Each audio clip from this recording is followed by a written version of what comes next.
이것도 뭔 얘기인지 모르겠습니다만 하여간 황당하고 좀 웃자니 좀 미안하고 하여간 웃기는 소식입니다. 매사추세츠 주는 전통적으로 파란 주로 알려져 있죠. 예. 근데 이 파란 주에 덩그러니 뭐지 간판에 보시다시피 New England for Trump라고 간판을 버젓이 붙여놓은 가게가 있습니다. 트럼프를 지지한다라는 가게죠. 이 가게 안에 들어가면은 뭐 티셔츠부터 시작해가지고 뭐 여러 가지 친트럼프 상품들이 있습니다. 최근에는 이제 렛츠고 브랜든이 유명해지면서 렛츠고 브랜든 관련 제품들도 상당히 많이 팔리고 있는 그런 곳이었는데 이 가게가 생긴 것은 2019년입니다. 2010 트럼프가 대통령으로 있었을 때 생겼습니다. 그럼에도 불구하고 전통적으로 파란 민주당주에 이런 물론 파란색 간판이긴 합니다만은 트럼프의 홍보 상품들을 파는 이런 가게가 생겼다 해가지고 그때 당시에 화제가 돼서 보도가 된 적이 있었습니다. 2019년에 이 가게만 생긴 게 아니고요. 뉴 잉글랜드 포 트럼프라는 간판을 걸고 있는 가게가 한 5곳 정도 더 생겼던 것으로 이스턴, 윌링턴, 피바디, 헨슨, 벨링엄 이렇게 5군데의 이 가게가 생긴 것으로 이렇게 알려져 있는데 그 중에서 이스턴이라는 도시에 있는 이 가게, 바로 지금 화면에 보시는 바로 이 가게인데요. 이 가게에 차가 돌진에 들어와서 이 보시는 유리창 부분, 이 부분을 깨부수고 차가 안으로 돌진에 들어가는 그런 일이 생겼습니다.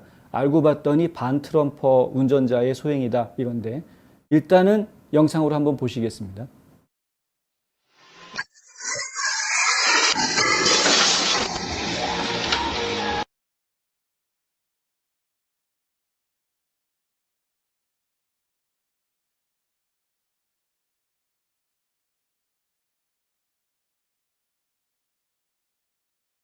예, 이 안에 직원이 한 분 계셨는데 다행히 다른 손님들이 없었기 때문에 인명피해는 없었습니다만은 하지만 만약에 그 안에 사람이 있었다 그러면 끔찍한 일이 벌어질 뻔 했었죠.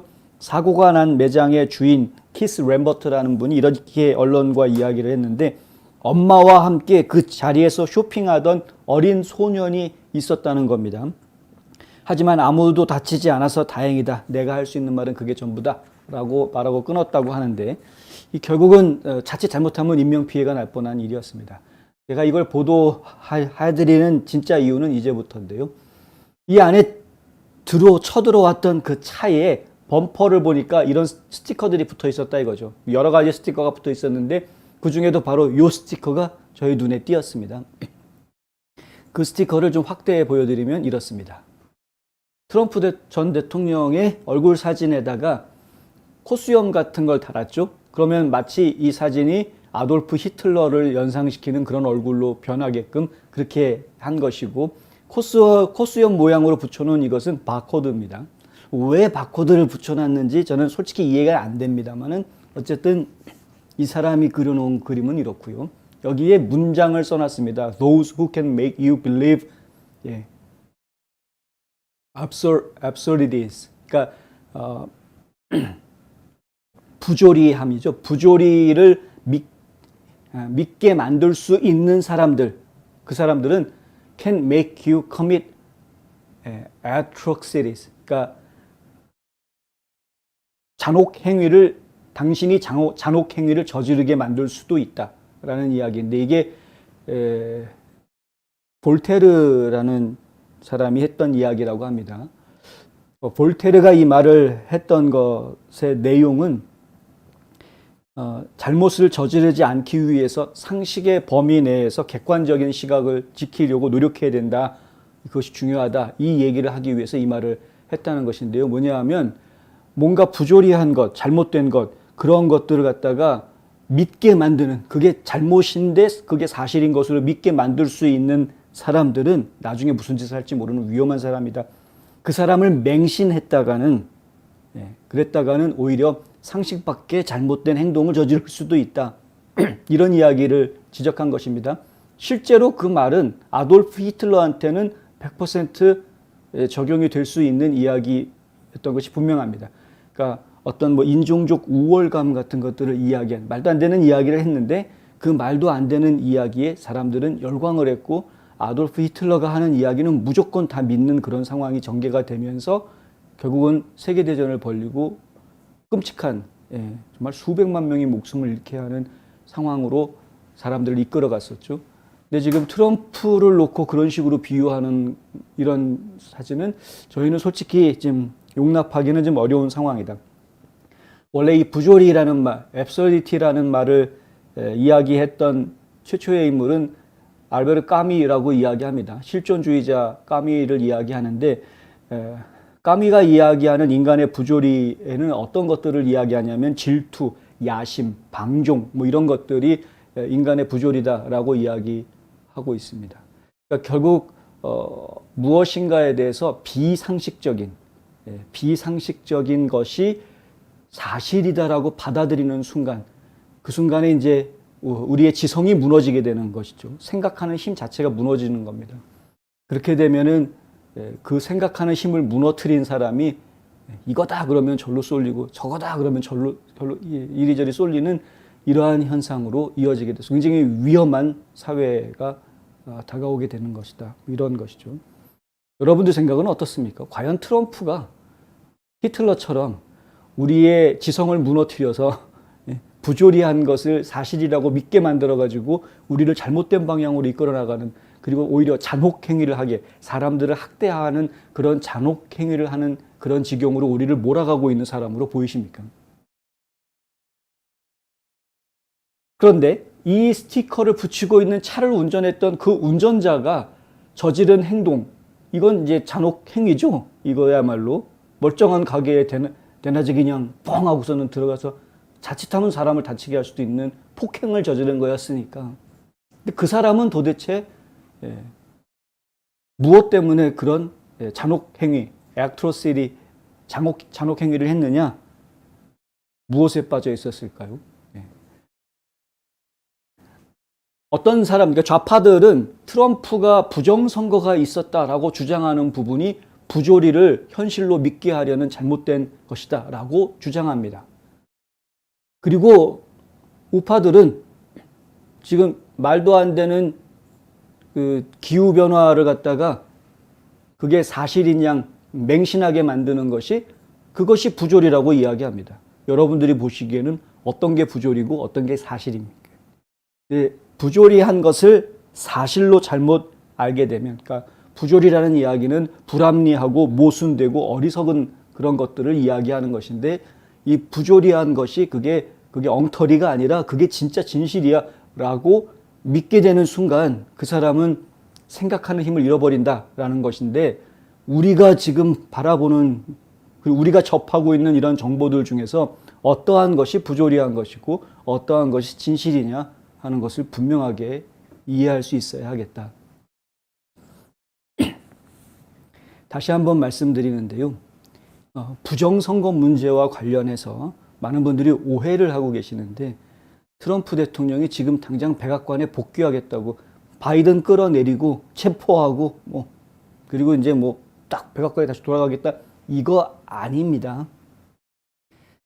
부정선거 문제를 이야기하는 가장 큰 이유는 물론 잘못된 것을 바로잡기 위한 것인 건 분명합니다. 그런데 바로잡겠다라는 것이 과거부터 바로잡겠다라고 모든 지나간 일들을 다시 뒤집어가지고 바로잡겠다라고 이야기하는 그런 게 아니고요. 그거는 다음에 얘기할 문제인 것이고, 일단 중요한 문제는 뭐냐면 이것이 반복되지 않게 만들어야 한다라는 것입니다. 트럼프 대통령이 역사를 소중하게 생각하는 것을 굉장히 중요한 것으로 이야기하고 있는데, 역사를 소중하게 생각하는 이유는 그것을 통해서 우리가 무엇인가 배우고 그러한 실수가, 잘못이 반복되지 않게 현실을 바꿔나가야 하기 때문에 그런 것입니다. 그래서 지금 각 주마다 주의회 의원들이 지금 선거를 더 안전하고 깨끗하게 치르기 위한 이른바 선거 청년법, 선거 개혁 법안들을 만들어냈던 이유가 이제 그런 것이었죠. 부정선거를 바로잡자라는 목적의 1차 목적은 선거 결과를 뒤집자가 아니라 이러한 부정선거가 반복되지 않게 안전한 시스템을 만들자라는 것이 1차 목표였었습니다. 그게 다 되고 나면 그 다음엔 자연스럽게 예전에 이런 선거는 문제였었다. 이런 이야기들이 이제 나올 수가 있죠. 그런데 그것이 문제였었다고 하더라도 현행법을 어긴 것이었느냐, 아니면은 법적으로 피해갈 수 있는 편법적인 것이었느냐, 뭐 여러 가지 이야기들이 그 다음에 나올 수가 있게 되겠죠. 그거는 나중 이야기였던 겁니다. 그런데 상당히 많은 분들이 잘못 이해하고 오해해서 그런 것들을 이제 잘못 전달을 했죠. 부정선거를 바로잡으면 선거 결과가 하루아침에 바뀔 수 있는 것처럼 착각을 일으키는 언행들을 많이 했던 것이 사실입니다. 오늘도 트럼프 대통령은 테네시주에서 연설을 하면서 그런 얘기를 했는데 2024년에 백악관을 다시 쟁취할 것이다. 2022년에 하원, 상원을 쟁취하고 2024년에는 백악관을 다시 쟁취하겠다. 이건 트럼프 대통령이 이런 말을 한 게 오늘이 처음이 아닙니다. 굉장히 오래전부터 같은 맥락의 이야기를 해왔는데요. 그리고 애리조나주부터 시작해서 여러 주에서도 그 부정선거 문제를 확실하게 하기 위한 포렌식 감사를 하겠다, 이런 이야기가 나왔을 때 상당히 많은 민주당 쪽의 반대에 부닥치면서 공화당 쪽 의원들이, 지도자들이 이야기했던 부분이 우리가 선거 결과를 바꾸자고 이거 하는 것이 아니다. 선거에서 문제가 되는 지점들을 찾아내서 문제점들을 없애기 위해서, 다시는 그 문제가 반복되지 않기 위해서 이러한 노력들을 하고 있는 것이다. 이 부분들을 굉장히 강조했었습니다. 근데 그런 강조되는 부분들을 잊어버리면 안 되는 거죠. 윤석열 대통령이 대통령에 대해서 취임사를 했을 때에도 그런 지성에 대한 부분을 중요하게 이야기를 했었는데, 그러니까 결국은 상식적으로 합리적으로 생각할 수 있는 힘이 인간들에게 있습니다. 그 힘을 계속 지켜나가야 됩니다. 그런데 그것을 잊어버리고 누군가를 맹신하게 되면 이제 그때부터는 사이비 종교에 빠지는 사람들이 되는 거죠. 그렇게 되면은 시키는 대로 가서 죽여 그러면 사람도 가서 죽이는, 사이비 종교는 그렇지 않습니까? 상당히 위험한 상황으로 사람들을 내몰기 때문에 우리가 지금 정신을 바짝 차려야 할 것이다. 과연 누가 누구를 지금 속이고 있는 것이고 누가 진실을 이야기하고 있는 것인지 우리가 냉정하게 생각을 좀 해야 될 때이다. 하여튼 웃기지도 않는 사건이 벌어졌지만 스티커 한 장을 놓고 상당히 많은 생각을 하게 되는 하루였습니다. 경찰은 운전자가 인근 레인햄이라는 곳에 거주하는 46세의 남성이라고만 밝혔는데, 이 남성은 약간의 부상을 입고 옮겨져서 지금 치료를 받고 있다, 이 정도 이야기만 지금 나와 있고요. 또 왜 이랬는지 이런 것들에 대한 이야기는 아직 현지 언론에서 보도가 안 나온 상태이긴 합니다. 근데 잘 생각해 보십시오. 본인 스티커는 이렇게 붙여놨으면서도 정작 본인 스스로는 제대로 상식적으로 합리적으로 생각하는 힘을 잃고 있었던 것이 아닌가. 누가 누구를 지금 지적질하고 나무래고 있는 것인지 상당히 안타깝다.